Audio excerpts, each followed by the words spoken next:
Hello everybody and welcome back to the biggest Man United fan channel in the land. This is the United Stand. It is match day United, let me just double check. It is match day 6 in the Europa League as United travel to the Czech capital, is it? Viktoria Plzen. I'm glad I got that one right. I was saying earlier, honestly, get me back to the Champions League where I could just say it's Juventus, it's Monaco, it's Inter Milan. Unfortunately, it's not, but I am really, really delighted to say that my two guests this evening, Tul and Sam. How are we? Yeah, I'm good. I'm excited. I don't think anyone really knows what we're going to be up against tonight. So I think it'll be exciting to get into it. And yeah. Yeah, I've just been told in my ear, I totally got that wrong at the start, but that's how we roll on Countdown to Kickoff. Coming up in this show, we'll have all the breaking news. Team-wise, we're relying very heavily on Sam to get this absolutely spot on. He never seems to fail on that front. Yeah, no pressure, no pressure. And we've got Beth. Live from the stadium, I think it will be, which is always good. But in terms of Manchester United and where we are at the moment, let's rewind slightly. Back to the weekend, we'll look at Nottingham Forest because that's all we can judge United on at this moment in time. 3-2, did we really see that one coming, Tul? I wasn't expecting. I did say it was a tough one to take. I didn't think we'd win. I thought we'd draw. I was optimistic about a draw because Forest are a good side, but you're still fuming after the game. Dropping points at home, no matter who the team is really. You still want to win your games at home or at least not lose them. So yeah, it's kind of a, I know we keep saying it, reality check, because it is easy to get carried away when there's a new manager. It's easy to think, he's going to come in, he's going to revitalise the squad, but it's the same players, man. The same players, so let's look forward. I'm sick of looking back, man. Well, thanks very much to Tul for spoiling my first segment of Countdown to Kickoff. I don't think I've ever had a guest who's just said, let's not look back, let's look forward, let's just scrap all that hard work that Kev's put into the preparation of the show, and we will swiftly move on. Thanks to everybody in the chat. I'm seeing a lot of Kev armies in there. That gives Kev's ego boost. Yeah, it's absolutely great. But in terms, I'm going to call it Ruben Roulette. That's what I have nicknamed it now. Sam, you're the man. No pressure this evening for trying to get these little exclusives before they officially break to the mainstream media. But are we expecting many changes? There was changes at the weekend against Nottingham Forest. Are you expecting a total reshuffle of that team that lost 3-2 to Forest? Yeah, so obviously with the Manchester derby coming up on Sunday, we are expecting some sort of heavy rotation from Ruben Amorim. Maybe it's unconfirmed, but I haven't heard yet, but maybe we could see Bayindir given a chance. Obviously, you don't normally drop your goalkeeper, but this wouldn't be a drop. This would be a rest for Onana and Bayindir coming in if that happens. We're expecting... Nothing to do with the mistake at the weekend? No. Just playing devil's advocate slightly, yeah? You know what I mean? No, won't have anything to do with that. Probably expecting Marcus Rashford to come in after not playing 2 games in a row from the start. Could Mason Mount get a chance? Joshua Zirkzee, Lindelof, maybe some minutes not there for Ligt, so we'll have to see. But I think the official team's at 4:30, but my phone is here and I'm ready for when I get the text that says who's playing. We don't call him Fabrizio Samano for any reason at all. He is the main man when it comes to, transfer talk, team news, the whole lot. So if at any point you see Sam looking down at his phone, he's not ignoring Kev and thinking this guy is boring the life out of me. It would be simply because he's the man in the know. He's got the contacts in his phone. Let's look at team selection then. You've interestingly just mentioned that Bayindir might be in net. Again, not confirmed here, but it's just a guess. Tul, I'll throw that one to you. Obviously, Onana did make a mistake at the weekend. Would it be heavily critical to look at that and think that, or is it just the fact that Bayindir, I think we know in the press that he's been sort of speaking this kind of game that he wants a bit of game time. Would this be the perfect game to give him that start this evening? I could see some managers maybe making that call, but Amorim, I don't think, our Europa League qualification isn't exactly guaranteed yet. I think we've got to win one of our next 2 games before we can safely say we're through. So I'd be very surprised if we dropped Onana. I think, I don't think it would be a drop. I think it would be just a rotation. Well, yeah, but you're still benching your best goalkeeper. I just don't see him doing that until we're guaranteed through. If we were looking at this saying, we're mathematically through to the next stage of the Europa League, then I'd say give Bayern give him a chance. But and in isolation, Onana's he's been great this season. Yeah. If you want to pick fault and go. And I put that down to a horrendous mistake at the weekend. I do. I think he was doing a lot more of this early on in his United career, but he does seem to have stamped it out. But now and again, I think we know that you have to put up with that because there's more to his game than that as well, isn't there? Yeah, it's not that scenario when we signed him where he was just making a howler every week. Yeah. It's got to the point now where the good he's doing is outweighing the bad. No, I wasn't critical of him on the weekend for the mistake. Obviously, it was a terrible mistake, but it's not like he's doing that every week. I can't remember the last time he made a seriously big error like that. So, I've got no problem with Onana playing today. One thing I was going to say is, if Bayern doesn't play until the new year, he has aspirations to be a first-team goalkeeper, and obviously he came from a club where he was a first-team goalkeeper, and he's a Turkish international goalkeeper. If he's not playing, it's the January transfer window in a handful of days. We're basically nearly midway through December, so it's the January transfer window very, very soon. You'd assume that if Bayern did have aspirations to play week in, week out, he'd leave Manchester United. So in a game like this, maybe it would be the right time to start Bayern. I just thinking in a transfer window, because then if he goes, you have to replace him.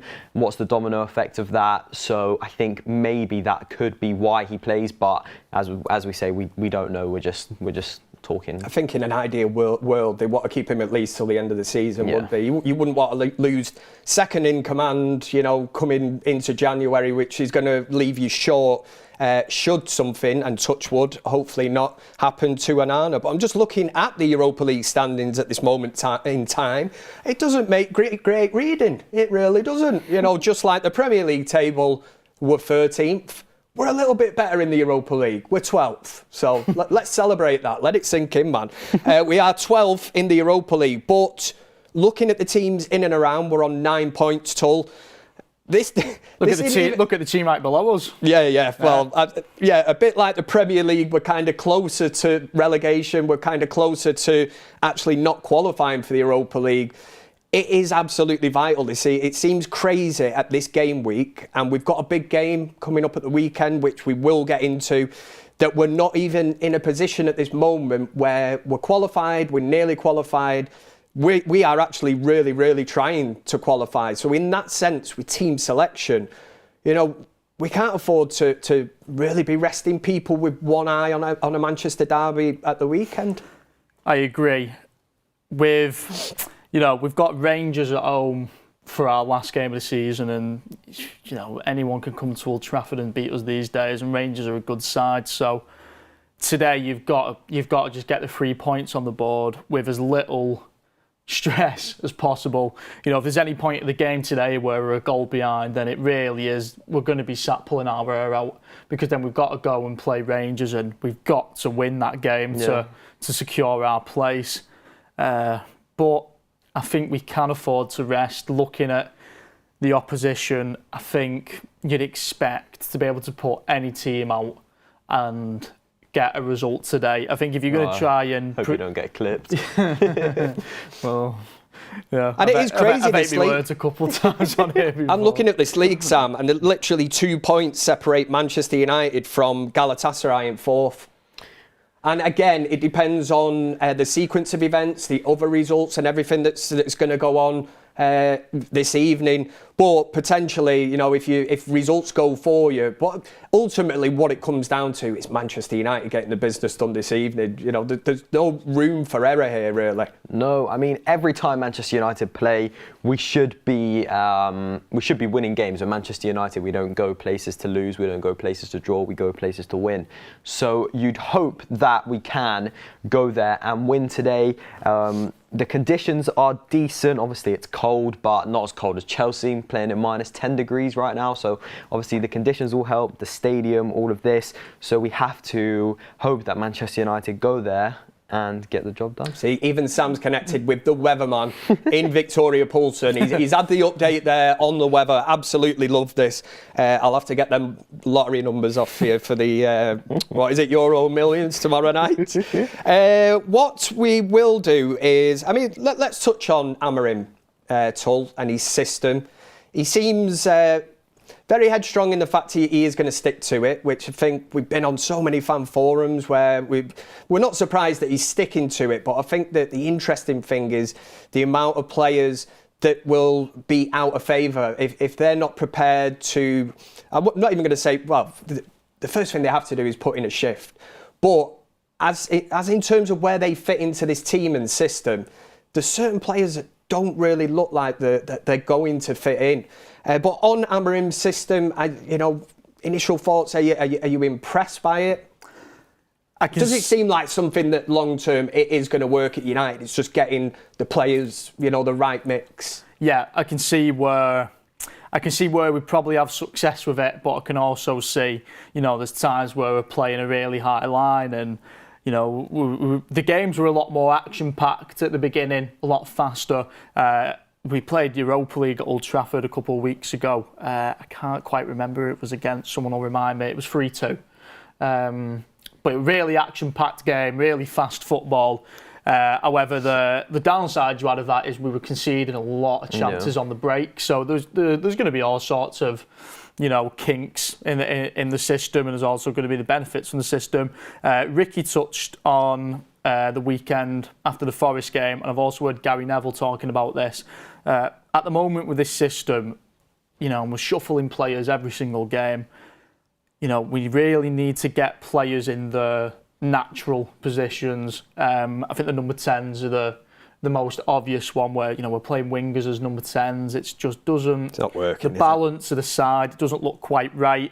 And Gary Neville's also mentioned about, rotation's great for keeping people fit, but you've got to have your best 11. You've got to have your team, which is your best 11. And, I'm kind of concerned that our best 11 what Amorim might think our best 11 is as wingers in the number 10, which I just don't think... I don't think we have the number 10s though at the moment that can play there. Yeah, that's where I'm going with it. With the system, we're going to have to recruit. Yeah. We're going to have to, if we're going to carry on playing this system, we're going to have to bring in players who can do those jobs. I think there's a lot of positions in the system where some players are fitting nicely. I think the wing backs. If you look at Amad, he's really took to playing wing back. Before this manager came in, no one had ever suggested playing Amad at wing back. So there are some players where really took to it. But there's some players where they don't really look like they're going to be cut out for that positions where I do think we'll recruit, hopefully in January, but definitely in summer. In terms, I'm just having a look into the live chat. Make sure if you've got a super chat in, you want one for Tul, Sam, myself, whatever it is, if you want to take the mick out of Kev as you usually do, get them in and we will get them answered. There is a poll running as well. What will the result be this evening? United win, draw, or Viktoria Plzen win? Anyone who does that, honestly, hang your heads in shame. But there is one. The Timekeeper's Journal says, "Hi Kev, what do you think of Malassia's dress code at the presser? Did you ever see Stam, Keane or Vidic dressed like this?" This is news to me, boys. Enlighten me. He looked fresh. Producer Greg says he looked really cool. He looked fresh, I think he looked smart, fine. man. There was nothing wrong with it. Yeah. Modern. We'll say modern, but I think smart, producer man. Greg is going to get us an image on screen. So until I actually see it with my own eyes, I can't really judge on that. But thank you very much for getting involved in the chat. It just goes to show. Kev will look into the live chat now and again. And the minute I see, why is Lee Mack on the United stand? Where's Beth? That's when I get out of there and I close that door and say, no, sod that. But Amorim, Sam, Tul's just touched on it, the actual system and that. have you seen a lot already in a short space of time? Yeah, I've seen encouraging signs. I think obviously we're still in that early phase of the players are still getting used to the system, and Amorim obviously has confessed that in his press conferences. It's going to take time. Also, I think it's fair to say we've got quite a lot of players with high egos. So if they're told to do something that they're not used to, they might need to take some sort of time. But that picture is coming up. Oh, that was Amorim. Amorim looks all right. Amorim looks fine. But yeah, I've lost my point now. It's Amorim again. Amorim again. He's died to see him last year, mate. Can the viewers at home see this as well, or is it just us? This what they can see. Right. Okay. I'll Google it in a minute, mate. Do you know what I mean? We'll have a look. But yeah. Oh. Continue to get your super chats in. Was that Malacia? It could be. It might be Amorim saying thanks, Kev, for saying that I look so well. Make sure you keep getting your super chats, any chat in. And we were talking about the players that have might not flourish under this system with Amorim. You've mentioned Amad then. He's definitely one playing out of position that has just kind of took on this. He's like, yes. You know, I want to be in this team. If you're telling me to play right back, then I will do that. Not a bother, mate. It's almost making me start to think now he's not out of position. He looks that good playing wing back. You know, should we move him? Why should we move him from there? I know there's the argument of playing in the 10 and getting closer to the goal, but you know, when someone's playing that good, I'm starting to now lean to it, because I was on that bandwagon at the start of we've got to get Amad in the 10, but now I'm kind of like, well, if you can get another player in of a similar quality to playing the 10 and keep Amad on the right, then, you know, that's what it's about. You want to bolster the team. You want players of that quality in every position. And team news in. Here we go. This is what he's here for, the main man. 3-4 minutes. Final checks now. Just teasing. He knows how this game works. I like that. Give me 4 to 5 minutes. I'll be back in a minute. We'll get that sorted.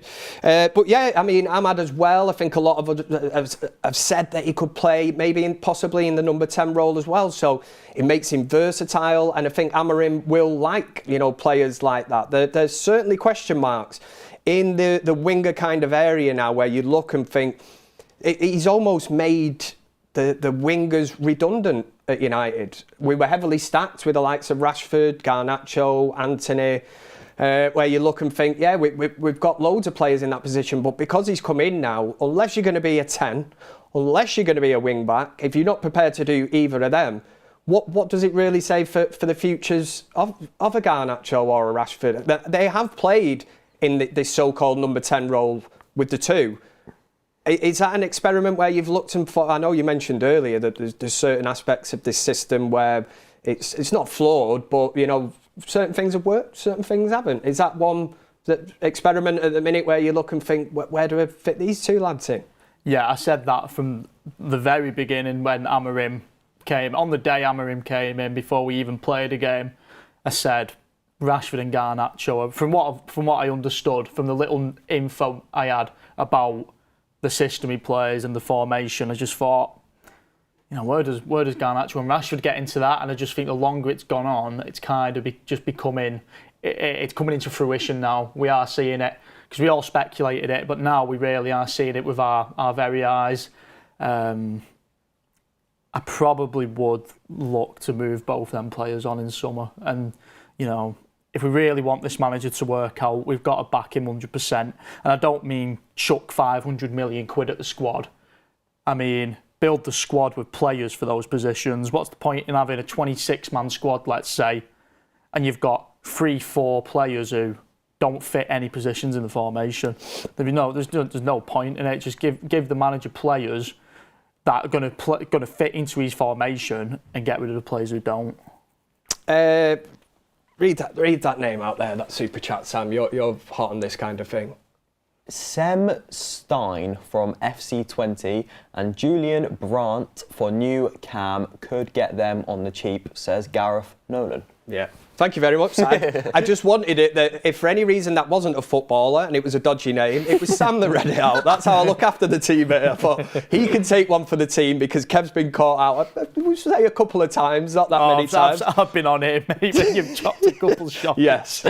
And they did get clipped up and I've never lived it down. We've got another super chat in from Bip. Says, people are focused on the 3-4-3 and don't follow the principles of it. The 3-4-3 will turn into the 3-2-5 or 3-1-6 in possession and defend in 4-4-2. Ten Hag did it so as most managers in the Prem.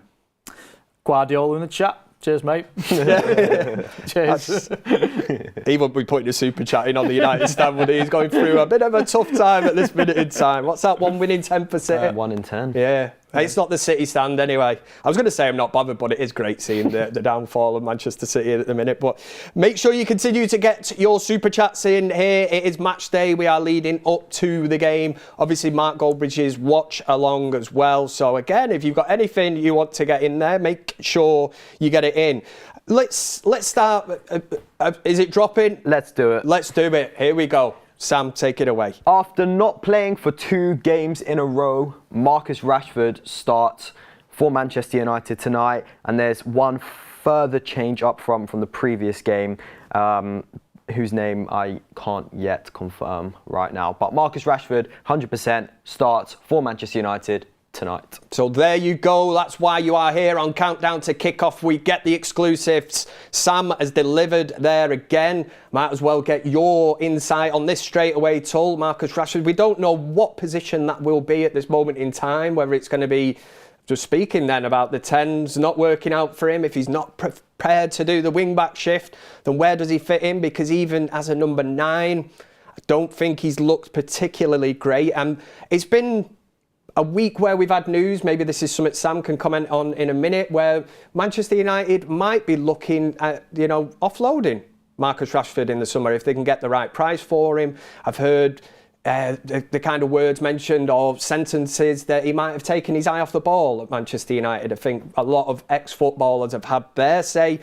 But initial reaction to Marcus Rashford starting, would you have started Marcus Rashford this evening? Do you know how I would approach it actually, Kev? I'd probably approach that question of, and I know we were talking before, we're not qualified, but I'd probably be I would look ahead to the City game and be thinking, well, who would have started against City? And on current form, I wouldn't start Rashford against City. So I would start him tonight, yeah. You think Amorim's definitely got one eye on Sunday then? 100%. He does. With team selection. Our league form's not great under Amorim. We've got to get a win. What I'm wondering is, if Marcus Rashford performs tonight, do you think Amorim maybe has said something to Rashford where he says, perform tonight and you play the derby? Potentially, but it should go without saying. To be honest with you, it should go. That should just be the attitude for every game. That's how players should approach it. I agree. However, there's some players in that squad who, based off experience, probably approach it as more of a spitting the dummy out. Oh, I'm starting this game instead of starting the City game. Do you know what I mean? I feel like that's kind of... You can't afford to be like that. We can't, yeah. We've got too many players in the squad who do that. So, we need a big mentality switch. In terms of the live chat, the United Stand community, obviously we'd love to hear your thoughts and feelings. A lot of people... I don't want to say the word negative, but let's just say there's a lot of people that are already predicting the fact that Rashford's going to go out, not particularly look interested, and it could go kind of horribly wrong for him. We obviously, whoever sticks on a Man United shirt, we root for him. We want them to perform. However, all we can go off is what we've seen. We can only go off what we see week in, week out. So. We don't want that to happen. We want to support the players. We want to back them. We want to celebrate when they score, when we win games. But if you're going off what we've seen, there's just been not even just this season. It's been quite a thing at United for a few years now, where there's just humming and ahhing from players. You see players getting subbed off and things like that, and.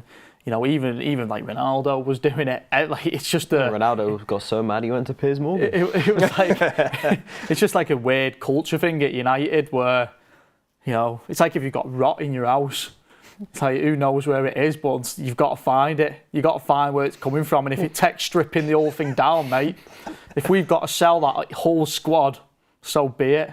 Yeah, might need to knock down that wall, rebuild it. It might not even be the squad. It could be elsewhere in the club. It could be absolutely anywhere, mate. Tul Goldbridge in the house. I like this. These mate, analogies. I'll tell you what, mate. I started off with this manager as positive as can be, and I've just completely, after the weekend, gone back, mate. I'm just miserable now. On Rashford starting, have you any kind of issue with that? Not that we've trying to make that there is an issue with that, but I think that there are people will look at the performance of him coming off the bench, maybe the attitude of the player himself, and thinking that he's a bit above and beyond this now. He shouldn't be on the bench. But I like the fact that Amorim's come in and almost he's laying down the gauntlet. He's more or less saying, I am the manager here. You lot are playing for your futures. Do you think Rashford's got it in him to up his game now and prove to everyone that season he had a couple of seasons where he scored 30 goals that we never hear the end of?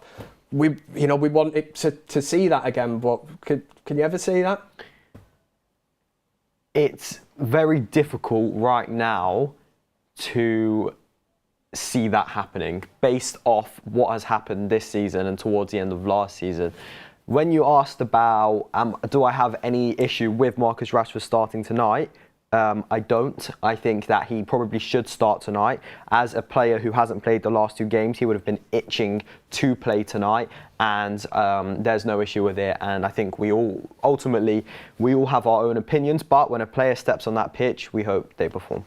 Well, maybe we should get a poll going if producer Greg is listening to me on Rashford. It's probably been done before, but Sam, more breaking news here on the United Stand. I love this. Amad Diallo starts as part of the front 3.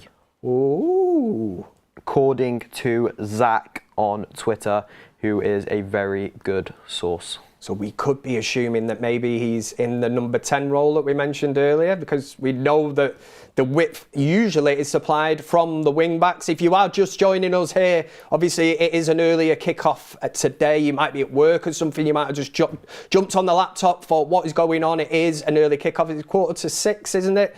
So that is why the countdown to kickoff, we are on early. But if for any reason you've just joined us, the breaking news we have for you so far is that Marcus Rashford and Amad both start this evening, which is really, really interesting. We did just discuss Amad. I did want to get into the Rashford thing. I was going to say we'd just throw a poll out, maybe keep or sell. But I don't know whether you heard the words that Troy Deeney had to say about Marcus Rashford this week. No. Very, very interesting. It was on TalkSport, wasn't it? Yeah, because basically if Kev or Tul or whoever sits on the United Stand fan forum, we say something about Rashford, we get clipped up and it's the negative spin. Where really, for me, I'm just saying my opinion, which, I'll never back down on. If somebody doesn't like it, then fair enough. But I try to keep it as, PC as I can. But Troy Deeney this week said, without being nasty, I think he's developed a level of superstar, which, because Manchester United have been so bad over recent years, he's benefited from that. Which I think this is absolute nail on the head stuff from Troy Deeney when you listen to what he says. And he's somebody that's played the game as well. So it's not just Kev, that played for the Fiddler's Green back in 2001. He says, from contracts and playing, especially at the start of the season, he was playing and he was awful. But he kept playing, and then he says they kept bringing off Garnacho and Amad and keeping him on. I just think he's developed a level of superstarness when he probably hasn't earned it, if I'm being totally honest with you. He actually goes on to mention the Arsenal game, which I just mentioned before, that when he come on the pitch, he said he was walking around, tried to hit a massive dive, kicked it off the pitch, and then I just thought, you're a baby. Hard-hitting stuff, isn't it? Yeah. He didn't hold back. Wow. That's the first time. I've just ended with this. He double takes and says, you're a baby. What is he? 27 now? Meant to be at the peak of your powers. Obviously, the finances are taken care of now. Who are you as a person? What do you stand for? I like that. I like the last Now, bit. if Marcus Rashford doesn't take that as he goes one way or the other here. He just thinks Troy Deeney's an absolute clown. I'm not listening to him. Who's he? Or you at least take that level of criticism, call it constructive criticism, whatever you want. Do you take this on now, Tul, as, you know, a kind of something to spur you on? Motivation, that's the word I'm looking for. Could you see Rashford using that as motivation, or is this going to be dismissed? I think it's probably gone on a bit too long. I just think when you look at Rashford, the money he's on, like 350 grand a week, something like that. And he's mentioned it all there, Troy Deeney, in fairness, hasn't he? He's not the nail on a lot of heads. I just don't see a way forward for the club. You know, even if Rashford was to get, you know, start performing again, when it comes to new contract time, are you going to go and make him the highest paid player in the Premier League? I think it's gone on too long. It's been taken way too far. The club, again, are at fault for handing out big, massive contracts. How many times have we said, stop handing out these big, massive contracts? We've been saying it since Rooney, basically. Stop putting players on that much money. How many other clubs in the league pay that much? The City even pay that much money to anyone? And they've won, 5 out of 6 In fairness, Rooney did deserve it. Rooney, a hell of a lot of money at the time. I know he held the club to ransom, but one thing that should never be mentioned is probably Rooney and Rashford in the same sentence. Don't take it that way. We're just clearing that up here on the night. I've got Wazza on the back of my T-shirt here, mate. Let's clear that one straight up. It became a point of discussion with Rooney because he hunted down the big contract, he got it. And then, he kind of fizzled out after he got that big contract. And it's such an accusation you see in football now where footballers get the big contract and then they kind of, drop off a little bit. Rooney's not we've seen it with Alexis Sanchez. That was probably the worst one we've ever seen. That was just... I remember that was absolutely unheard of. How many years ago was that now? Nearly 6-7 years ago. We had a player on 500 grand a week. It's nearly a decade ago. The club have made a rod for their own back, as you rightly say. I'd never blame Rashford. My employer, if they turned around one day and said, Kev, we're offering you this, not a penny more, not a penny less. Yeah. And in my head, I'm thinking, bloody hell, this is a lot more than what I thought I was getting. And you just go, yeah, all right, then I'm happy with that. I'll sign that. Tomorrow, I'll sign it. Yeah, as a bloke, you say, look what he's done for his family. Yeah. Do you know what I mean? As a bloke, you look at it on that level. But at the same time, making a rod for your own back, because we talk about motivation, where does that come from then? You've seen the effect that Ozil, Aubameyang at Arsenal, they seem to get to that level where they got the massive contract and then a drop-off. I think a massive problem is that football in the modern game has become about a single footballer. When you're a footballer, it's all about your brand. It's about you. Let's just use players for example. Let's use Rashford. It's about Marcus Rashford. It's about Marcus Rashford's brand. It's Rasmus Højlund. It's Rasmus Højlund's brand. It's Anthony. It's Anthony's brand. They're actually thinking about themselves rather than the team, and it should always be about the team, not yourself. And obviously the players will counteract what you two have just said, and they'll say, well, I didn't ask for 350 grand a week, they offered it to me. And if any of us get offered 350 grand a week to do what we do, we're not turning it down, are we? Yeah. So, but I think it's become so much about a brand rather than about the team, and that is just the modern game. Everything is online, everything is social, everything you do is judged by the written media. So I think, it's just become all about you. I really like that point.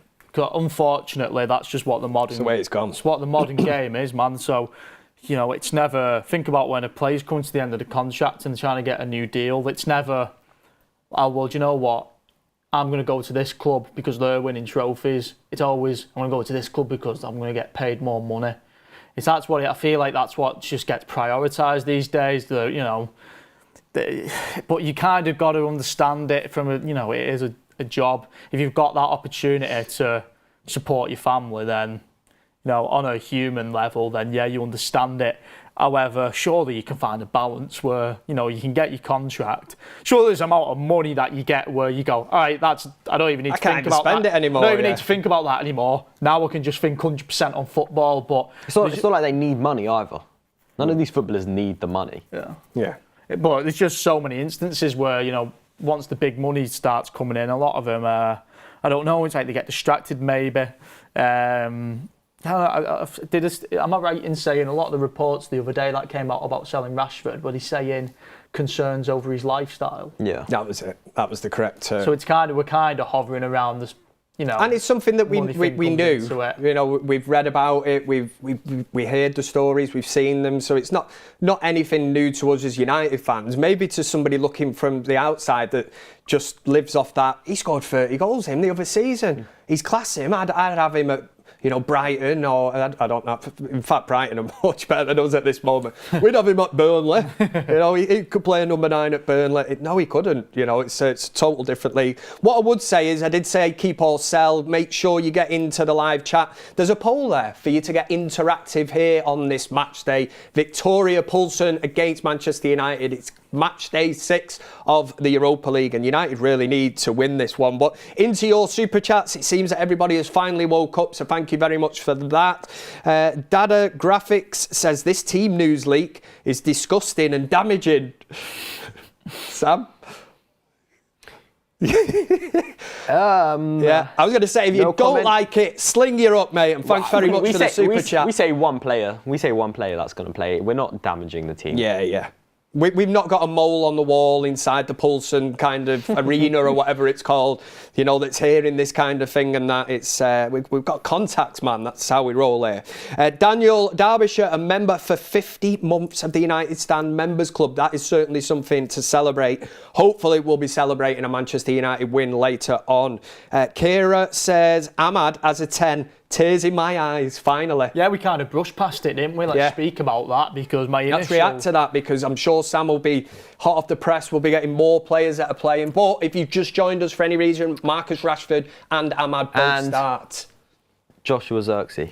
Oh, wow. Honestly, it's too much to take there. It's like Christmas Day, opening presents. That's the front three then. Zirkzee, Rashford, Amad.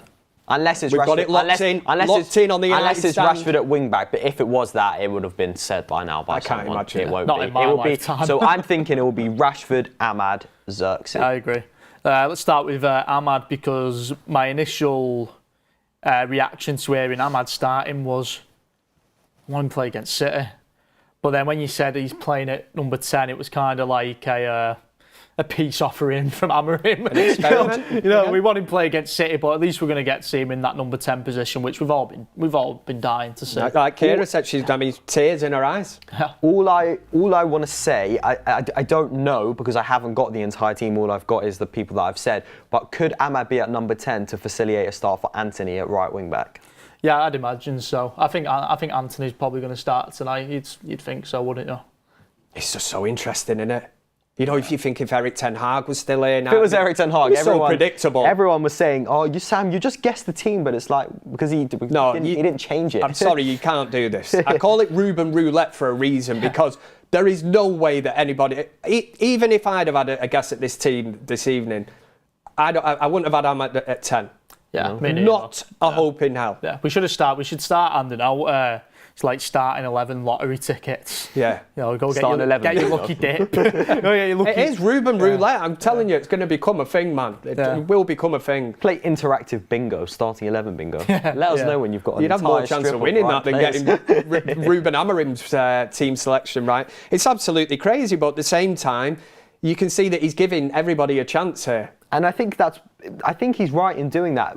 Manchester United is not just about 11 players, it's about a squad. And if you don't have the options off the bench, and if you don't have players that you can rotate, we're never going to get anywhere. So it's very, very important. And saw at some times last season where our bench was lacking so much that we had youth players, Amas, Wheatley. Now they're very, very good players, but are they at that level yet? No. Can they change a game? No. So I think that having a strong bench and having that squad that you're now able to rotate is a very, very, very good point. Let me add, I've just got 2 super chats, but one is on topic, so I always like to bring that in to keep it running on the theme rather than go to something else and go back to it. But Ndwibwa says, Rashi's been broken since youth. Too much pressure too soon. He crumbled. Him and Martial were ruined. He has nothing to work towards. He gave his best when there was a bigger star in the team. But this one from Vinny Red One says, are we sure it's not Amad as wing back and Rashi as the 10? Amorim Ball on Twitter said that Amad is playing up front. In the 10? Yeah, so that's Amorim Ball's information, not mine. So you've just shot down Vinny Red, who was nice enough to put a super chat Thank you for your super chat, but unfortunately that isn't going to happen. Right, there we go then. Rick Wivett says, fun facts, Man United and Plzeň not lost a UEFA European League games yet. Or they've both not lost games yet. Yeah, so... Yeah, what was going to bring I like facts, keep them coming in. What I was going to bring in on Amad really quickly is, you know, I am buzzing to see him playing the 10, but if he don't start against City, I'm going to headbutt a wall, man. Don't be doing that, I'm not going to be live on it. I'm not going to be happy if he don't start against City. Like, I'm really not going to be happy. Yeah, just if we can go 2-0 up in the first half today, get Amad off. Get Amad off, mate, and get him rested. He's got to play on Sunday. He really has to play on Sunday. Can I just say the United stand disclaimer that we would certainly not encourage anybody that gets angry at watching football to headbutt a wall. That is totally on Tul. Yeah. In other news, if we have a look at the Europa League table, because I did have a little nosy before, have a look at the opposition, because like you said, Kev, a lot of time Europa League, never even heard of these teams, so I thought I'd have a little nosy at them. We're actually very identical to these lot. We've had the same amount of draws as them in the Europa League, same amount of wins as them in the Europa League, conceded the same amount of goals as them in the Europa League. However, we've scored one more. There you go. So... maybe we We're Man United. What a trophy for us. Maybe we could look at a 1-0 win tonight. That's what the table would tell you. Tul Goldbridge, as he is this evening with his analogies, he's now coming in with a positivity. Absolutely love that. Stick that in your pipe. Yeah, United have scored one more goal than our nearest rivals that are in and around us as we sit in 12th in the Europa League. We love a Thursday night cup final, Kev. Love it. Absolutely love it. Go, Sam. I can feel it again. Full team, I think, from Amorim Ball. Let me just double check. Okay, Onana in net. So no start for Bayinde, Martinez, De Ligt, Mazraoui, back 3. This is from Amorim's Ball on Twitter, not from me. Onana, Martinez, De Ligt, Mazraoui. Then you've got Malacia at left wing back, Dalot at right wing back, Bruno and Casemiro in midfield, Amad right number 10, Rashford left number 10, and Xerxes up front, which means Bruno plays again. And there is no space in the Manchester United starting 11 for Anthony, who was completely excluded against Nottingham Forest. Yeah, no time for Anthony, mate. We've got to win. Wow.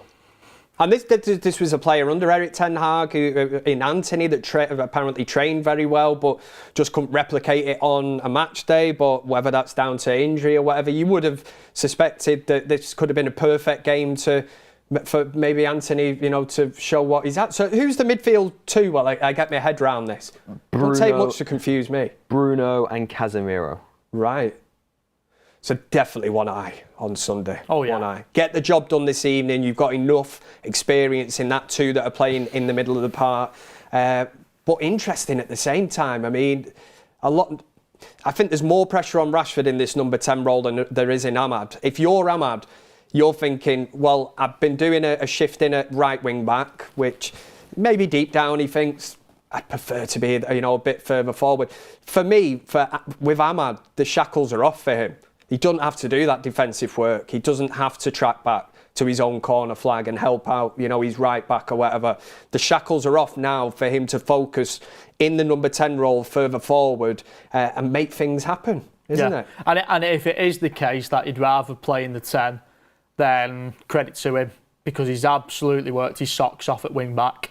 And if that's how he's took to it, if he's took to playing as wing back as, this is a chance to perform, and if I perform, maybe then I'll get my chance to play in the 10, then it's hats off to Amad, because that is the way to go about it. It's not to spit your dummy out because you're not playing in the position you want to play. That's what you've got to do at United. I think it's interesting tonight to probably look at the players who aren't playing, like I said, with one eye on City, like you said, Kev. I did say when we played Forest and we were kind of speculating, like going into this week, how could we set up tonight? How could we set up against City?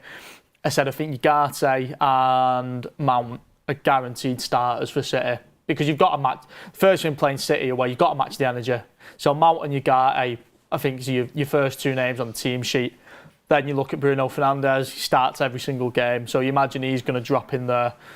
So already you see a midfield there already. Like you can kind of see what he's going for against City.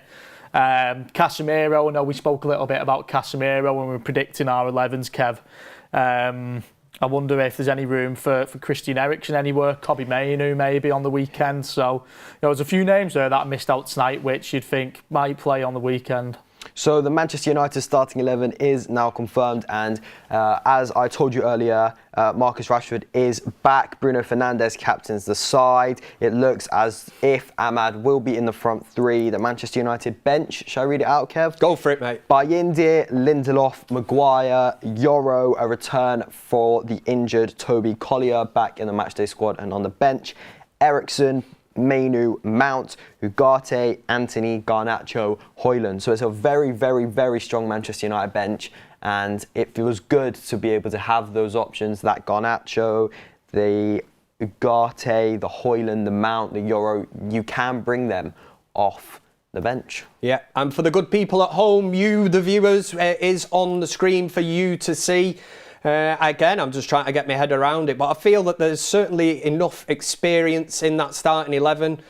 No disrespect to the opposition, but it's a team that's got players, and any time you pick Casemiro, it's obviously easy just to mention about the trophies that he won for his previous club, which I'm always quick to say. His wife defended him, didn't she? She was quick enough to get on Instagram when he had a bad game against Liverpool. But it's all about what he does in the United shirt today. But out of them, Sam, the actual starting 11, is there anyone that you wouldn't have had in that team? A little tweak that you might have made, probably? I might have fully rested Bruno. Bruno's Bruno though, isn't he? I know, but no manager seems to like not starting Bruno, and there obviously is a reason for that. He is the club captain. But Bruno has literally played basically every single minute. He came off in the last game against Forest, but apart from that, Amorim also admitted that Bruno was tired. I've got no problem with Bruno playing. Obviously, I love him. I think he's a great player. But maybe I would have just given him a rest tonight, Derby on Sunday. But he selected him, so we've got to back him. Yeah, there's definitely no harm in resting him. I know all the managers we've had always say he can play every game, but you're not going to get a worse Bruno by resting him. You might get a better Bruno. So he needs to be playing, doesn't it? And if it's nice where we can get into the position this evening, you bring him off and hopefully, if we are at that point, you bring him off, job done, and you look ahead to the Etihad on Sunday. Rick, read that one. Ronnie Dodge says, Sam, thoughts on Diego Leon looking likely to come? Yes, so Manchester United have been linked in the media with an extremely talented left back. His name is Diego Leon. I can tell you that those talks are now advanced, and I am expecting this deal to get done very, very quickly. Interesting. We've got Beth on standby, so we'll give you your 1 minute warning. I'll just get through these super chats very, very quickly. Vinny Red One back in there says, great to hear it. I've been waiting to see Amad as 10. Football SZ, this is going to be your burner account. Tul says, Tul, you are the man. Happy to see you at United Stand. Are you familiar with this person? What's his name? Football, is it ISZN? I have no idea, but thank you very much. There you go, mate. Lady Sam says, all I can say is, come on, United. Pitch up, boys. Hopefully we can, on our screens, we can see Beth setting up. I don't know whether she's actually ready to come in. Can we get the big thumbs up, Beth? Can you hear us? Yeah, I can hear you. She can hear us. Welcome. The first question I would ask is, for the viewers at home, can you just let us know exactly what kind of an area it is that you've entered? Is it nice? Yeah, I feel like I'm in a Ruben Amorim spot in the press conference, because I'm at the press conference bit, because outside, I did want to show you pitch side, but they started playing the music dead loud, so I thought I'll avoid the copyright and I'll come in here. So yeah, I'm just in the press conference room right now, but Plzeň is gorgeous. It's freezing though, as you can see by my She's got the gloves on. I'm literally like fully like layered up to the max. And in terms, obviously, we've just got the team news that's broken. I think it looks like this is probably the first Amorim team that he has rotated with one eye on the next game. I think that's absolutely clear to see. But, I mean, Amad as the number 10, I suppose that's the one that sparks the big debate. We've had people sending super chats in saying they're absolutely delighted to finally see Amad in the 10.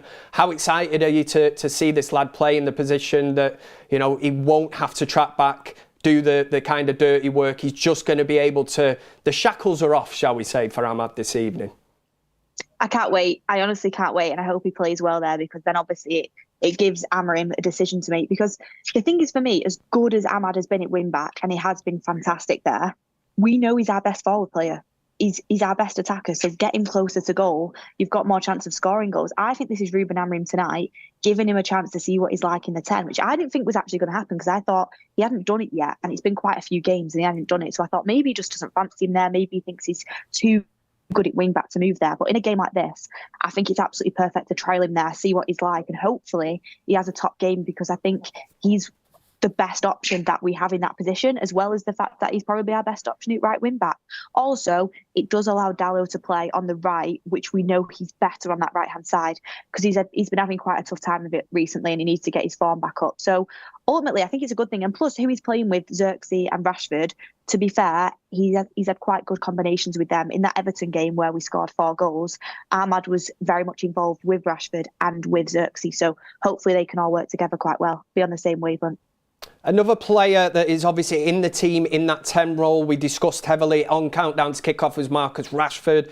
Obviously, stories surfacing this week that Manchester United might look to cash in in the summertime for a player like Marcus Rashford. I'm not going to say this is last chance saloon for him in a Europa League game, but how vital is it that you see some kind of a performance from Rashford, that motivation, that player that seems to have been missing for the last 18 months at United? Well, obviously it's important, but I'm not going to sit here and be like, oh my gosh, he's back, even if he did score a hat-trick tonight. Like, I wouldn't be, because for a player of Rashford's calibre who is getting paid the amount he's getting paid, he should be rested for tonight. He should be rested for the derby, because that's how important he should be. He should be doing it every single week for what we're paying. He should be producing what Salah's producing, what Palmer's producing, what Haaland was producing for City. I know he's going for a bit of a rough patch, but we know what a player he is. But Rashford's not been that for Manchester United for a long time. So even if he has a good performance tonight, I'm not going to be sat here thinking, oh, wow, he's back. I honestly do think these next 6 months are absolutely huge for Rashford, in the sense of, I genuinely do think the club probably are going to look to cash in on him in the summer, and I don't see where he fits long term in this team. If he has a good game tonight, absolutely brilliant. I hope he does. But I said it on my road trip video, and I said it on my little video preview that I did last night as well. If you've not watched them, shameless plug, check them out on the United Stand. Love it. Like, it's what he's been providing isn't good enough. And is he going to be a striker long term under Amorim? I would say no. Is he going to be a number 10 long term under Amorim? I would say no. It's the next 6 months he has to turn it around. But a couple of goals against Everton and then turning up in the Europa League midweek game isn't enough for what we have invested into him. He has to be doing it week in, week out. It starts tonight. You can only start where what you've got in front of you. He has to have a good game tonight, get himself into the 11 for the derby, and kick on from there. He's got to be doing it every week. In terms of the 11 that will start, Beth, then I can take it that you're positive and you're happy, because we've just been discussing, me, Sam and Tul, the fact that United are 12th in the Europa League, and I think it seems crazy, but we need this win, this evening, really, if we've got any aspirations of getting into the next phase of this competition. 100%. I'm going to be honest, and a lot of people won't like this. I'm more focused on the Europa League now than I am on the Premier League because I don't see us getting Champions League football. I don't see a chance of us getting Champions League football in the Premier League. There's too many good teams ahead of us. Europa League, yeah, we might be able to push up to that. Fair enough. But this club should be aiming for the Champions League. How do you get into the Champions League? You do it by winning the Europa League. I think it's absolutely vital, this competition. Obviously, I want to win games in the Premier League. City look very, very shaky. I wish I could take the mick out of them as much as I wanted to, but we're also poor. It's like battle of the. I'll do it, Beth. It's all right. Have a laugh. We had a laugh earlier. It's all right. Let it out. It's battle of who's the worst team in Manchester on Sunday, isn't it? So obviously, I'd like to take points off them. Obviously, I want to win games in the Premier League, but I think the Europa League now for Ruben Amorim, he won't admit it because he's not going to do that as Manchester United manager. He didn't in his press conference. It is super vital because he needs the money from the Champions League for a start. We're dead broke. Like, is he receiving his £40 M&S voucher this Christmas? Who knows? Like, honestly, we are so broke. It's ridiculous. Sir Jim's making cuts all over the place and he needs investment. As much as he says, we need to improve the team that we've got here, how much can you actually realistically get out of this set of players? If you go through it player for player, there's not enough here to compete, and he'll know that deep down. So we've got to invest. And European football next season is an absolute must. Europa League's the best route in for that. If you look at the teams in there, it's our best route into it. But United have struggled against FC20 this season. No disrespect to them. So it's you can't just come to places like this and expect to win. I still expect a tough game. I honestly do. Yeah, and Jose Mourinho did that as well in his time at United. He put all his eggs in that Europa League basket, and it did pay off. But Sam, Tul, has anybody got a question for Beth while we have a time? I was just going to say there is no place in this Manchester United starting 11 for Eriksen and for Antony, even though this is a European game and there is rotation. So, Beth, do you probably think that their time at Manchester United is up? And also by India as well, literally can't see a minute. Yeah, I mean, Bindy just hasn't really been able to get into the team ever since he came. And apparently he's frustrated he's not got as many minutes. And thing is, if you're a second choice keeper, it really is tough. So Bindy, to be honest, I don't want to sound bad. I'm really not bothered that he's not seen any minutes. If he's not happy with his position, then he can look for a move in the summer. That's absolutely fine. In terms of Eriksen and Antony, I think with Eriksen, you can kind of see that he was one of our better players at the start of the season. You can see where managers' preferences come in. Erik ten Hag clearly did like him and liked what he brought to the team. Ruben Amorim, what's interesting about Ruben Amorim is he started him in his first game, his first 11. Even though he'd been on international duty, he got hooked, was it like 66 minutes, something like that? He's not seen a minute since. And he didn't even make the squad on one of the games. He clearly isn't a fan of the way he plays. That's just a manager's preference. So he obviously just doesn't like the fact he's maybe not got the energy and intensity that he wants from his players, which is, every manager has a different preference. Some managers would love Eriksen for what he can do on the football. I'd be Ricky's starting 11 if Ricky was a manager, but managers have different preferences. Like, I think Jose Mourinho would want a player like Eriksen, but, every manager has a different preference. And then in terms of Antony, it's Erik ten Hag's massive signing. It's not Amorim's, and we all know where his ceiling is. I'm not surprised he's not been able to get in. Amorim gave him a chance against Bodo Glimt. He didn't really do anything. I mean, do you see him being strong enough to play as a number 10 in this system? On the ball, technically? No. And at wing back, Bodo Glimt, did he really do anything to knock on the door for that first team spot? I would much rather have Dalot playing there, Amad playing there, and then you look at the other side, Malacia. I mean, Ruben Amorim clearly prefers him, so they're players that are definitely going to have to be moved on, especially Antony. I mean, Eriksen's going to go because he's going to be available on a free transfer. He's not going to get an extended contract. I mean, if you ask me personally, I'd keep him as a squad player, but if Ruben Amorim doesn't fancy him, you back the manager. But Antony, it's Erik ten Hag's big signing, just the way Sancho wasn't Erik ten Hag's problem. He was Ollie's problem. So the club will have to do something about that because he's not going to be part of this team going forward unless something massive happens, and I think it's time we close that chapter now. Tul, do you have a question for Beth while we have her? No, I'm usually full of questions, to be fair, Beth, but no, I think you've covered everything, haven't you? What do you guys think of the starting 11? My initial thing was, I said to these lot, if Amad don't start against City on the weekend, I'm going to headbutt a wall, because that's just the one. That's just the one player that's got to start against City. So initially, when I heard Amad was starting, I was like, what?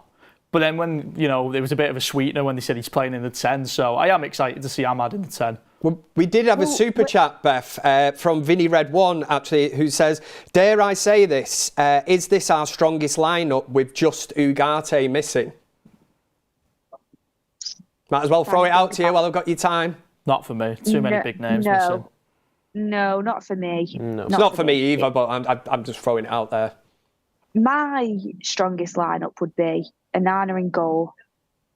Actually, it'd be tough because I don't think Martinez would make my strongest lineup at this moment in time.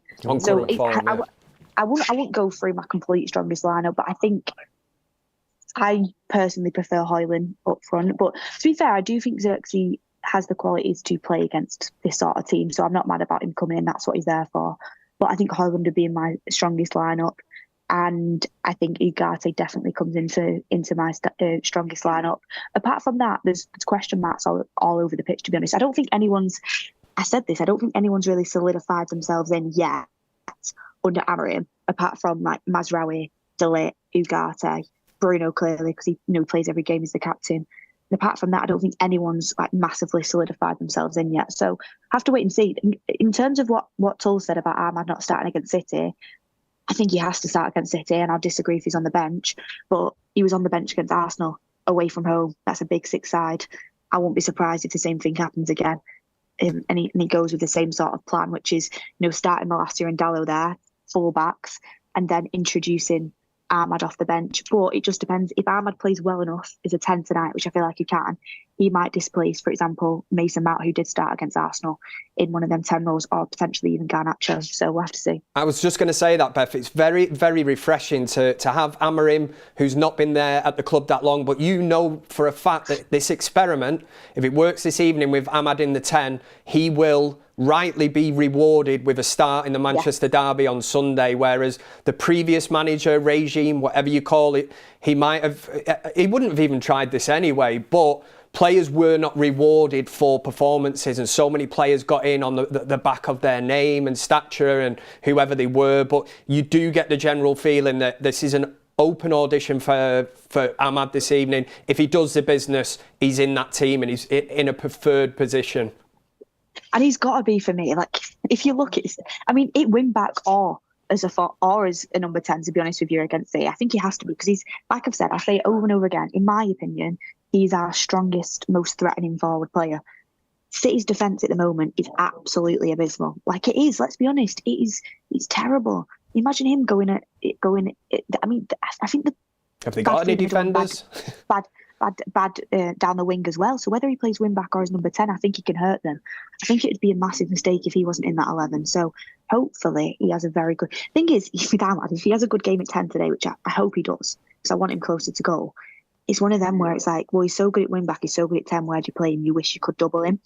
But against City, you probably will want to put your fullbacks there like he did against Arsenal. So I think the number 10 is the position he's probably trying to get him for that game against City at the weekend. And there's no reason why he can't play games back to back. He's not had an injury for a long time. He's a young, fit player. Especially that number 10 role, of course, you've got to be fit and you've got to be able to get around the pitch. But I don't think it's quite as taxing as up and down constantly. So I think he'll be able to do it if he has a good game today. And I expect Amorim to make substitutions in game today as well, like he usually does. So he might not even last the 490. I think if he does the 490 today, that's where you're kind of thinking he might not be in for the weekend, but we'll have to wait and see. Just one game at a time at this moment in time. Yeah, and just quickly on Bruno Fernandes, we were looking and thinking, he's not been fantastic or anything by his standards, but you just think he's in this team because with the Manchester derby ahead, it's one player that has to be playing and have minutes under his belt to take some kind of momentum into that? Well, I said to Ricky on a previous show, I said, look, every manager that's been in plays Bruno every single game. Like, so either they're all wrong or you're wrong. What's more likely? The latter, I would say. You know what I'm saying?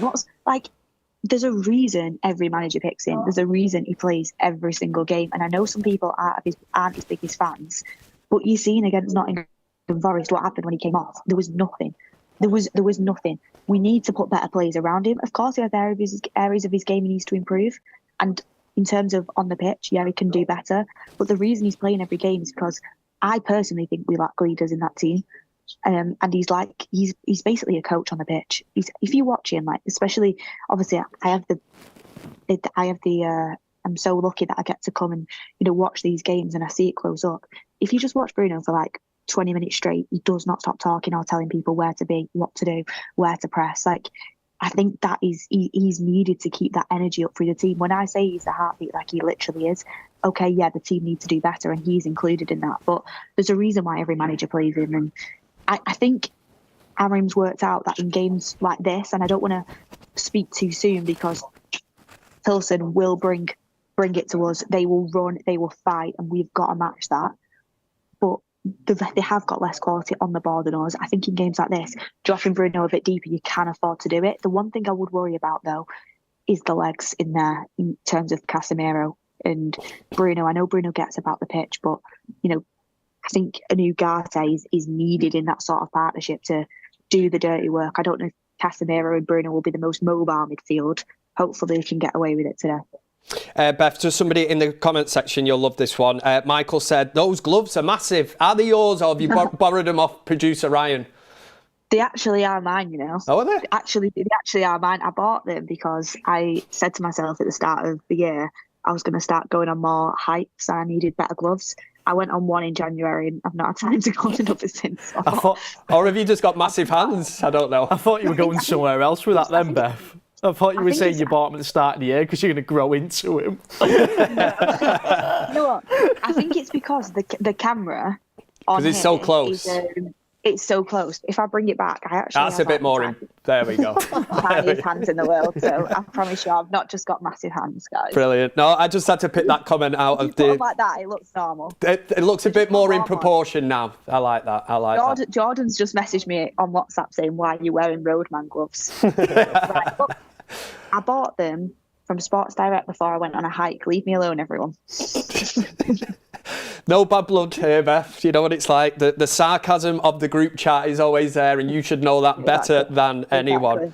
But what we will do is let you get back to the game. Hopefully you enjoy it. I would ask you, as always, in true United Stand style, would be for a score prediction. And at least you're in the kind of vicinity now of seeing the team. So even if I can't remember what you put in the group chat today, actually, because I've been very, very busy. But, even if you wanted to change it just, on reflection of the team news, you feeling more confident? Well, I was going to go 2-0 United, but with Amad in that front three, I might be tempted to go for 3 or 4, Ooh. Or is that me being disrespectful? Because I thought Amad was going to be on the bench, but now he's in that front three, I feel like we could maybe score a couple more goals. I was going to go with 2. I'll go with 3-0 United. 3-0 United. Fair play. Yeah. Love that. I'm going Bruno, Amad and Rashford goals. Right, sharing them all out there. I like that. Yeah. Thank you very much for your time. Obviously, hopefully we get the win and hopefully we can get a good interview as well. Hopefully. Fingers crossed. Let's see what happens. But thank you for having me on. Yeah. I miss you guys and we'll be back for the derby. Stay tuned for all the content coming. Absolutely brilliant, that. Thank you very much, Beth. Thank you, guys. That's right. Cheers. Bye. I'll be watching the forum later. Thank you very much. Brilliant, that. The wonders of social media and of technology, that we can just speak to Beth like that so openly. But there she goes. You just see her on the screen and she is gone. We've got a super chat from Red Army that says, this means Maguire is definitely starting against Man City. It's something that me and Tul did discuss in the last fan forum, and we said that Maguire was, set up well to play in a back three. Would you agree with that super chat and continue to get yours in, because he will always get read out unless they're like really, really close to the bone, like that close to the bone. It's not happening. Yeah, I think the main thing that we both spotted, and even Amorim commented on it. We spoke about it, and then halfway through the forum, Amorim came out and spoke about it. We all know his what looked like his preferred back three was Martinez, Ligt as the middle one, where that middle centre back spot's really important, and then Mazraoui on the right. That's what he seems to be going with most games. Ligt looks a bit slow on the ball for me, I've got to be honest. And then I heard Amorim come out and talk about it as well after the game. Who does? Ligt? Yeah, I think he looked a bit slow on the ball. Yeah. I just thought, when I know it was one game, but I just thought Maguire against Arsenal was just moving the ball around much better. I think you've got a better chance of, when you do have the ball, playing out from the back. I just think you've got a better chance if you've got Maguire as the middle one rather than De Ligt. I still have De Ligt in my best back three though, but I'd have him on the right hand side or the left hand side, and I'd have either. And it's not like I sound like Rick here, but I'm just going off.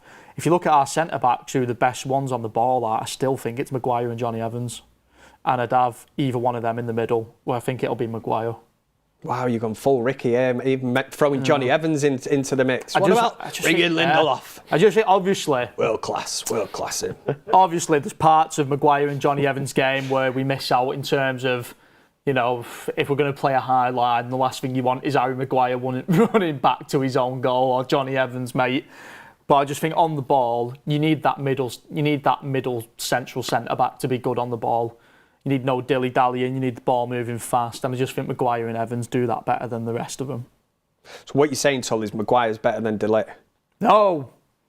Somebody's just quoted you in the live chat, and I'm just looking out for your personal safety, because when you get home later on and your phone's pinging off and something's gone viral, and it's been twisted into this kind of, you know how it happens, and it'll be like, this guy said that Harry Maguire's better than Matthias De Ligt, and you'll be like, no, it didn't. De Ligt goal today. I'll tell you what it is, mate. Loading. It's different horses for different courses. That's what it is. I want my middle centre-back to be a nice, fast ball, not fast as in off. I don't mean fast as in running. Maguire's not that. But I mean on the ball, decision-making's got to be fast. And I just, from what I've seen of De Ligt so far, I just think he takes a bit too much time. No, I'm not going to say a bit. I think he takes way too much time on the ball. Yeah. I'm not going to do it. I think for it, I was already thinking it, and then the Forest game was the worst I've seen it. You said it in the ground. I said about Kev, you know it's a problem when I was sat with Sam, and 20 minutes in, I went, we've got to sub Maguire on.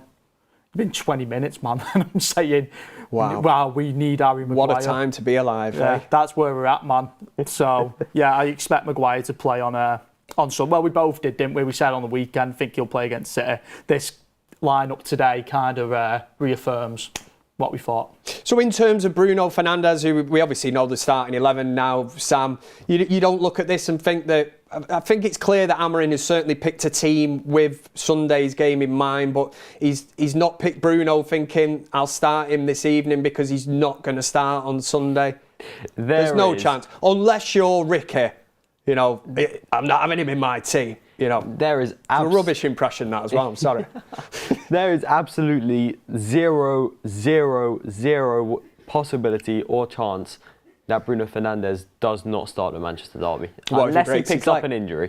Well, yeah, unless he gets an injury, Bruno Fernandes will be starting that game. There we go. You've got to get the disclaimer in, Sam. You have to say you can't set yourself barring up. Any you can't give out shocks. fractions of or whatever, like 0.0001%. Bruno Fernandes will play the Manchester derby. You may as well just tweet the exclusive. Yeah, now, may as well just tweet Bruno starts. That's a tap-in, isn't it? It really is. We've got another super chat. I'll just get through that quickly. It's lovely to jump into the live chat. I always like to do that because it does make me laugh. And it's, one thing I would have missed was everybody jumping on Tul about his Harry Maguire is better than Matthias De Ligt comment, which was outrageous for this time on a Thursday. He's better on the ball. From what I've seen, not saying De Ligt can't get better. From what I've seen, De Ligt's not very good on the ball. Just from what I've seen. Just got to clarify it. Nasser Ruddin says, running a 90-kilometre ultra run tomorrow. Come on, United, give me a positive result. Beers all round for the pre-show team. Ryan, Sam and Tul, appreciate your work. Yeah, but no beers for you, mate. You got your running. Wait, let's just read this super chat back. Ryan, Sam and Tul, appreciate your work. You're welcome. There's a mention of beers all round. No mention of Kev.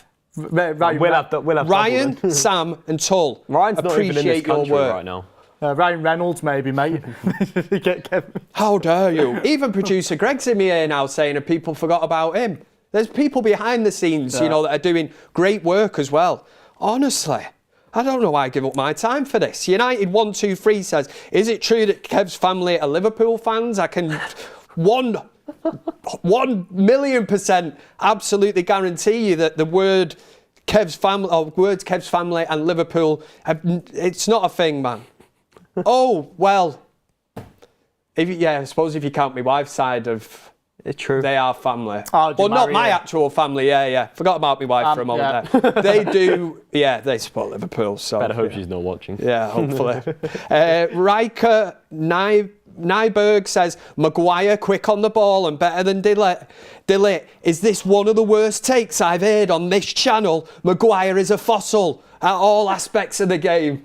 Here we go. We've got people in the super chat hitting back at Tul. We might as well get back to it. It's the hot topic. Yeah. Is Harry Maguire better than Matthias de Ligt? Oh, why do you keep saying it like that? Well, that's how they've basically how you said it. They've interpreted. No, it's not. I said he's better on the ball.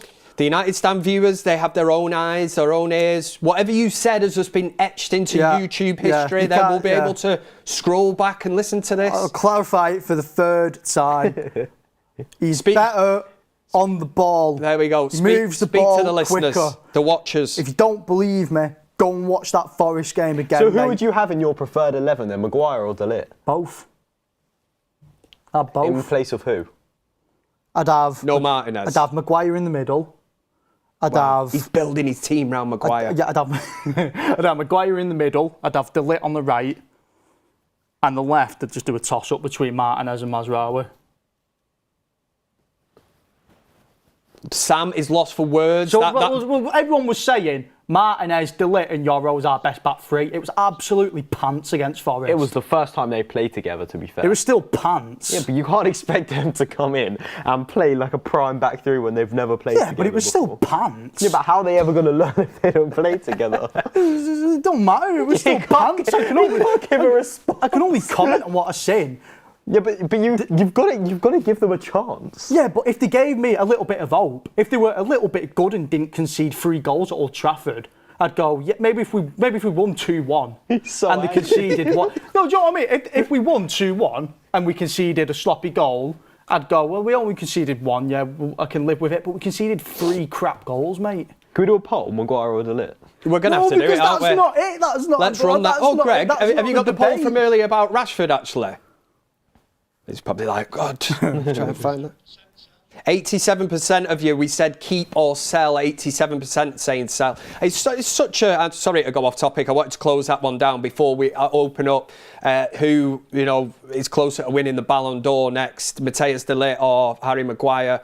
We believe, from what Tul's saying, that Tul thinks it will be Harry Maguire. Somebody else in the chat, Noah, says, highly disagree, Tul. De Ligt is clearly playing cautiously. He's good on the ball, but playing safe because Amorim emphasised that. Maguire is also slow, by the way. All right, mate. I'll just say what you've created here. I'll just say, if you want a case study, look at the Arsenal game versus the Forest game. We played out from the back much quicker against Arsenal, and that was away. That was away from home, mate.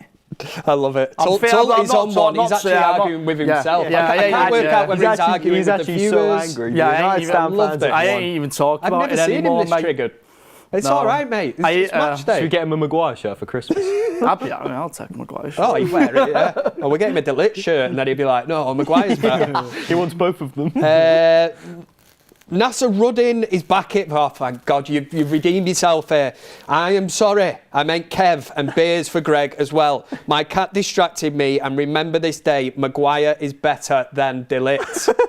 My dog ate my homework, that. Have you got your phone in beside you there? Is this you? Might be, mate, yeah. Are you putting super chats in? Tell you what. Maguire is better than de Ligt. I can't believe where we've gone. We've gone from having team news. The super chats, honestly, can just send the show on such a tangent. We've discussed transfers, breaking team news, but it is great, and make sure you join us and you get your input in there because it does make the show. We probably will move on to ones to watch. Would it be time for that now? I think it would be, wouldn't it? Yeah. This is, if you're not familiar with the countdown to kick-off, every match day we're here, we break, Sam breaks the news, makes the news, does all that, and we delve into it and discuss, and whether we agree, we disagree, as Tul has found out at his expense today, that not a lot of people agree with him that Harry Maguire is better than Matthias de Ligt. Hey, it's a financial strategy. Cheers to super chats. It's a democracy here on the United Stand. You have your right of opinion, and you have let Tul know a big time, I can tell you. look back at the comments later. Yeah. Where's my commission? You'll see what's going on. Let's do our ones to watch. We'll start with you first, Sam, and move to Tul. I don't actually know who you choose, so you can tell the viewers and your reasons for this player. I chose Marcus Rashford as my player to watch today, mainly 2 reasons. One, he hasn't started the previous 2 games, so today is a chance for him to come in and perform and potentially then play in the Manchester derby. He has to perform today, he has to score today, and I'm backing him to do it. Whatever your opinion is, those 11 that is selected by the manager, we have to back, so I'm backing him today. And my second reason is that recently it has been rumoured that he is now up for sale, so is he fighting for his Manchester United career? If he is, he's got to perform today. I like that, but like Beth said earlier, even if he scores 2, 3 this evening, does that really put himself in Amorim's thinking of changing his Manchester derby kind of lineup for the weekend? Does he, when you weigh up the opposition, a Europa League game on a Thursday night, do you look and think, you know, this lad looks like he's at it? I think we've got to see how he performs today. I'm not saying at all that Rashford should be playing the Manchester derby. That's completely not what I'm saying. The Manchester derby has to be based off your best players and who is performing. But I'm just playing devil's advocate and maybe saying, has Amorim used this game to try and tell Rashford, you know, as a test today, to try and motivate him a little bit? Motivation, yes, that's what I meant. Tul, would you agree or disagree with that? If Rashford did have a blinder of a game this evening, does it make much of a difference to Amorim's kind of feelings about the way he sets up for the Manchester derby on Sunday? Honestly, I'm not too sure, because it is a tough one, isn't it? Yeah, we've seen some managers who, you know, we've not seen Marcus Rashford miss many Manchester derbies, and there's been times in the past where even last season when we went to the Etihad away, scored that banger. Yeah. Still played crap, but but we went to the Etihad, and I remember we were all saying we don't want to see Rashford play because he was in bad form, and he still got picked. And it was kind of, we were saying, well, you know, is it more of a thing like he's from Manchester, he understands what the game means? Is that more of an element of, you know, why he gets picked? But I think I have a feeling Amorim knows what his 11 is for City already. He would have had that in his mind today. No. With picking this some players could stake a claim this evening, couldn't they, really, to get back in the thoughts? But I do think it's a bit far-fetched. Yeah, I just think for the way that he's going to set up, you're not going to play Marcus Rashford left back or left wing back, right wing back. The only spots available really would be the number 9 role or one of the 10 roles. I think Højlund will play the derby because Xerxes playing today, probably. That's what I would gauge from that. I would look at that and say it. I've got Patrick Walsh. I just wanted to say he's somebody who was over from Ireland. I can't remember what game it was, but brought him into the studio with his son and that. He's in the live chat. He says, Kev, you're the main man. Looked after us the time we were at Old Trafford, and he's just fitted in red wine, little old wine drinker. So yeah, it's to do with me anyway. But hopefully you enjoyed.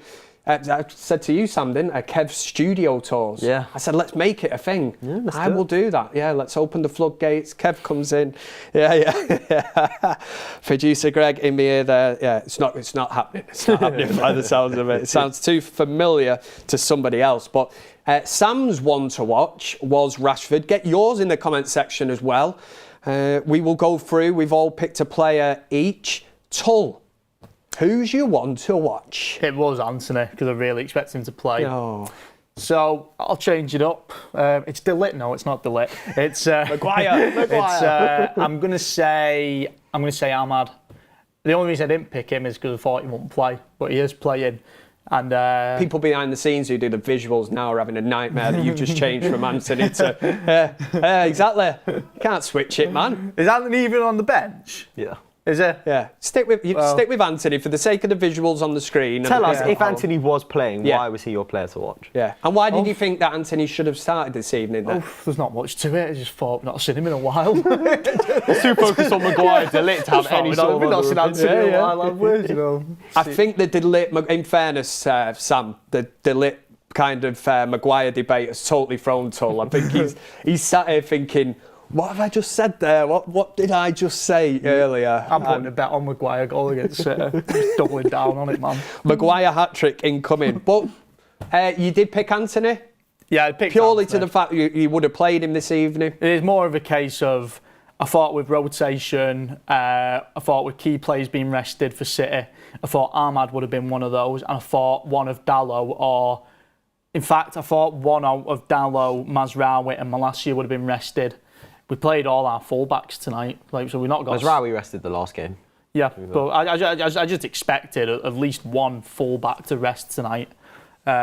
And I'm kind of grouping Amad in that fullback group at the moment as well, just because that's where he has been playing under Amorim.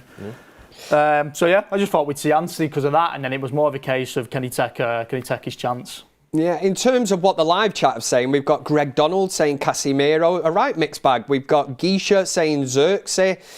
Kyle is in there saying Amad. Another shout for Xerxes. Martinez says Kaylee. So Garnacho, obviously he's not playing.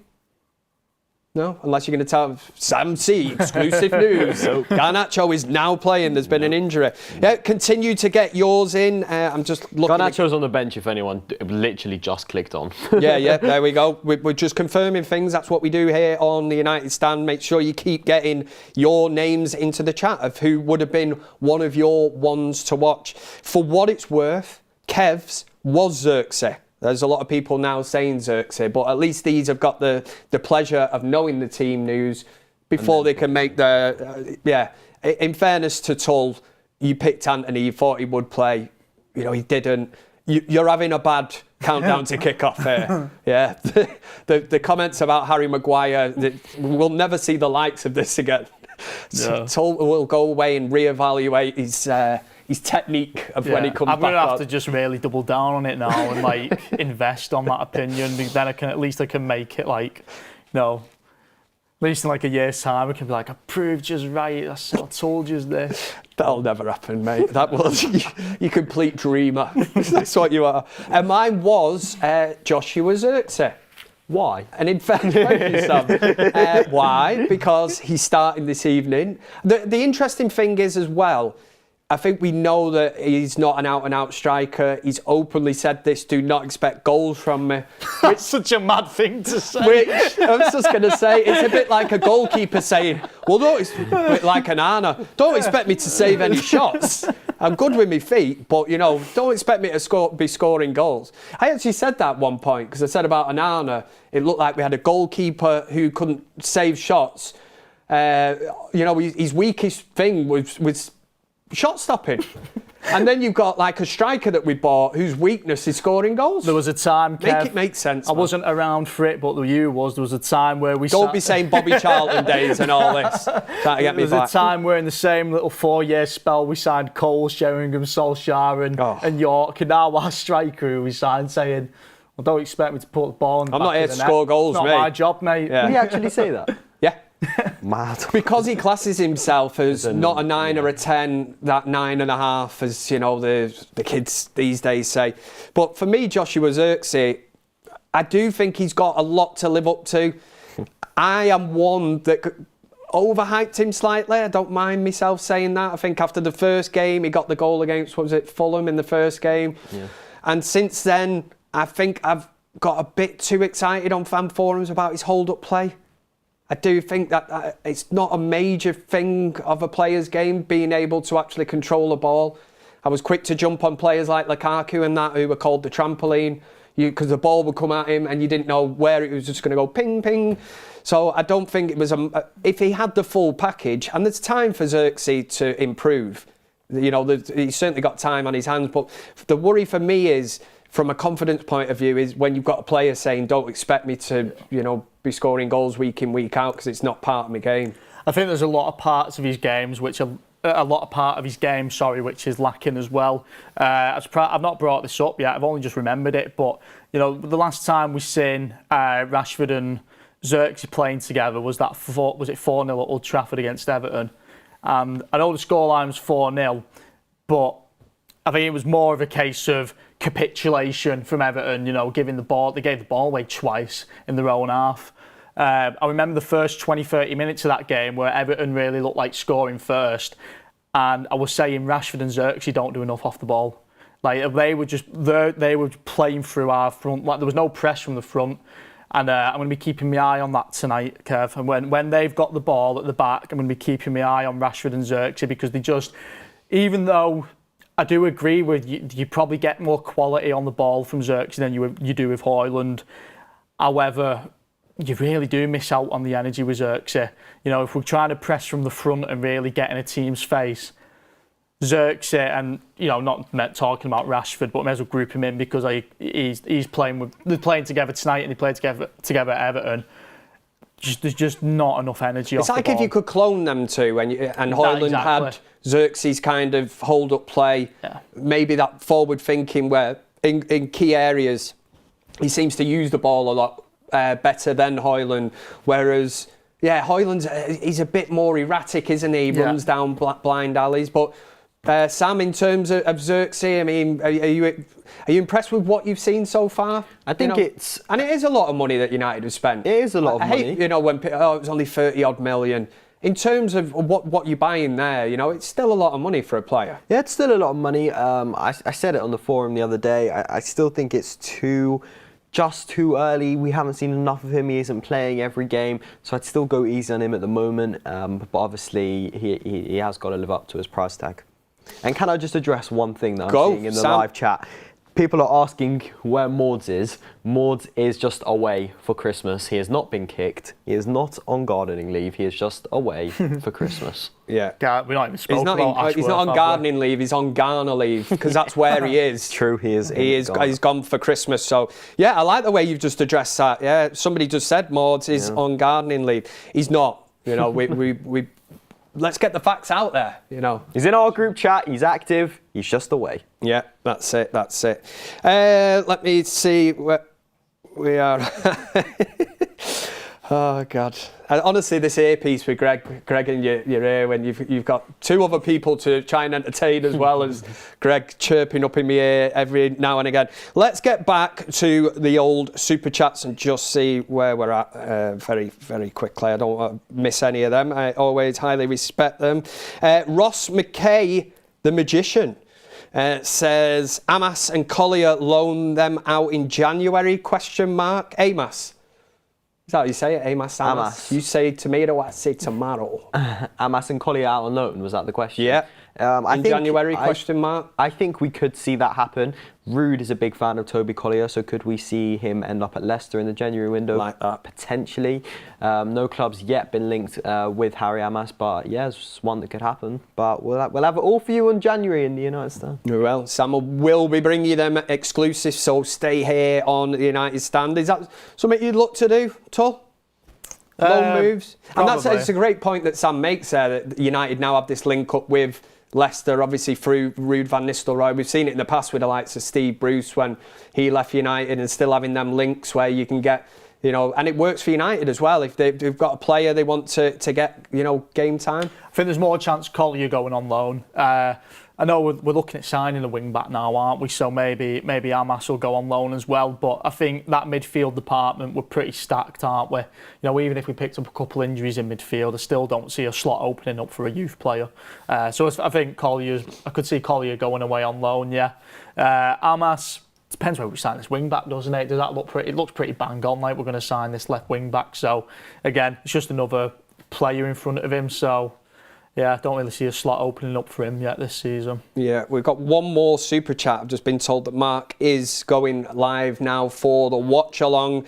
It's Keir Bar says, happy to see Amad as 10 at long last. Would love to see Mazza as right wing back on Mazraoui. Is that... Mazraoui's versatile though, isn't he, as well? Yeah, you play him anywhere, can't you? He's that good. Play him at number 10. He can play 10, he can play right wing back, he can play right wing back, he can play right centre back, left centre back, centre back, but he's still not better than Maguire on the ball. Who, Mazraoui? Yeah, it's again. Oh, but he's never going to play central centre back. Is it? Right. You wouldn't play Mazraoui as your middle centre back, would you? No, I'm just saying. I wouldn't, but I'm just saying. Yeah, but Mazraoui's been brilliant. He'd still want Maguire well, to play there. Yeah. So it's my middle one. Yeah. Ten Hag spotted the potential to play him as a number 10. But that was a day. Was that countdown to kickoff when that news broke? When you think, wow. Yeah, and we were like trying to work it out. Yeah, Mazraoui is a 10. That was mad. He is good. He's great with his feet and stuff, isn't he? He is. Let's have a look at what the chat are saying. Apparently, there's been a slight issue with Mark going live, but oh, I've just been told he's live now. I was just going to look at Tul again when we mentioned Maguire, and obviously we always spam Mark's watch-along chat with a word, or with not doing the sheep emojis or anything like that. I'm not getting in trouble for that again, even though it wasn't my idea. It wasn't you. It wasn't me. Kev gets blamed for it. Bloody idiot. Pratt, he's calling me. And well, even me, man. No saying that at all. Is Harry Maguire going into his chat? He might get worried then and think that there has been an injury. Maguire's been drafted in. Yeah, we need to set him off on a positive on his stream. Has anyone got anything in the chat? What should we spam Mark's chat with? Paolo Nedved? Yeah. Right. All right. Producer Greg's getting the say on this one then. Nedved. Just simply Nedved. Greg's telling me that apparently he should have come to United about 4 or 5 times and he didn't. So what we've done is mix them together. There's a good one in the chat. Go on. Maguire and then the arrow with over delete. Yeah. If that's possible and you know exactly how to do that, Maguire over delete. Let's say Maguire over delete, spam Goldbridge in the chat from Tul. Mate. He wants you to say Maguire over delete. I've started World War III, man. Yeah, there we go. All that's left for me to say is thank you very much to Tul and Sam. Made it very enjoyable there. And we'll be back after the game for the fan forum. But head over to Mark's stream now. He's got you covered for the watch along and then the player rating show after that. I'd just like to say to everyone, the moderators, everybody in the chat, all the super chats, thank you very much. I've really enjoyed it. And to producer Greg as well. But you've been watching the biggest Man United fan channel in the land. This was the United Stand. Come on, United!